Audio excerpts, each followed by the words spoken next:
Factsverse presents. This man said he traveled to the year 2749, and he made some disturbing claims about the future. Before we get into our video, jump down to the comments and let us know if you believe time travel really is possible. If so, how would you use it? Where would you go? What would you do? Tell us in the comments. Also, be sure to subscribe and click the notification bell so you don't miss our future videos. Ever since the H.G. Wells novel The Time Machine was released, people have started wondering if time travel is possible. The book is about a Victorian inventor's journey in time to the 802nd century. While many people see time travel as nothing but science fiction stories, some believe it really could happen someday. The late Stephen Hawking believed that one day man could travel through time. Some people claim that time travel journeys have already happened. Al Bielek was known as an unusual child. He was born in 1927, and he was brilliant.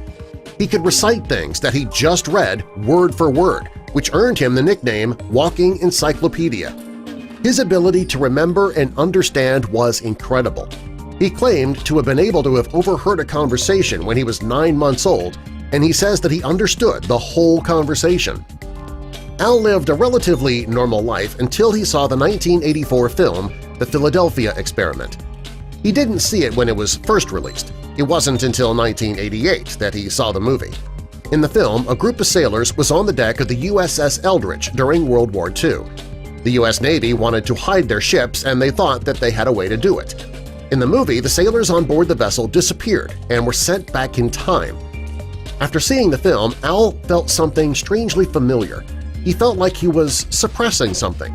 He tried a variety of New Age treatments, and many long-buried memories came back to him. When Al's memories came back to him, he discovered that he was born Edward Cameron in 1916. The people who he knew as his parents were legal guardians assigned to him by government officials. He also had a biological brother named Duncan who he hadn't seen since he suppressed his memories. He says that when his memories came back, he discovered that the Philadelphia experiment was real, and he was a part of it. He says he and his brother enlisted in the project during World War II, and everything started in 1931. When the tests were carried out in 1943, he says that he and his brother were there. Al says that a group of scientists was working on hiding U.S. ships from Nazi U-boats. They were John Hutchison, John von Neumann, and Nikola Tesla. By 1940, they did have some success with hiding smaller vessels, and 3 years later they worked to hide the USS Eldridge, a much larger vessel.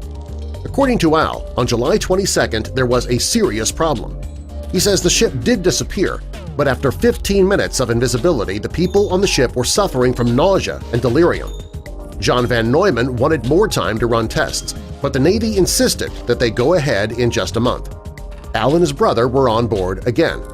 This time, Al and his brother were not on board when the ship came back into view. The two brothers knew something was wrong, and they jumped overboard. When they hit the shore, they weren't in Philadelphia, and it wasn't 1943. They were on the shore of Montauk, New York. It was 1983. According to Al, when they got to the shore, they were swarmed by helicopters and guards. They were taken to an underground facility, and there they were introduced to John von Neumann, who had aged 40 years. Al claims that he and Duncan had traveled in time. John von Neumann explained that the Eldridge was stuck inside a hyperspace bubble. If it continued to grow, it would destroy the Earth. He told the men the only way to stop it would be to return to the ship and destroy the onboard equipment, and he needed Al and Duncan to do that. The men went through time again, and they used axes to destroy the generators on the ship. It began to stabilize, and the rift in time began to close. The USS Eldridge returned to 1943. After destroying the generator, Al lost consciousness. When he woke up, he and his brother were in the hospital. But it wasn't 1943, nor was it 1983. He says that he was in the year 2137. While traveling through time, Al says that he and Duncan suffered from radiation burns and they were being treated. They were in the future hospital for 6 weeks, and during that time they learned a lot. The doctors weren't using gauze and medication to treat their wounds. Instead, they used ultra-advanced light and vibration energy to treat the patients. On TV, only history, geography, and new channels were broadcast. He says that there were no sitcoms or soap operas. After watching TV, he learned the U.S. geography had also changed. Between 2000 and 2025, he says the U.S. lost part of its landmass. Florida was gone, and Atlanta was where Florida used to be. Al says that in the future, the world is under military rule, and the U.S. was no longer a nation. The population on Earth had gone from 7.7 billion to only 300 million. He claimed that nuclear war was the cause. Al says that when he was healed, he tried to get back to his time, but this time he traveled to 2749. Nuclear war had devastated the Earth by this time again, and society rebuilt itself into a utopia. Al says mankind had mastered the mechanics of anti-gravity and artificial intelligence took over jobs, so people didn't need to worry about money or work. Since money had no value, there was no war.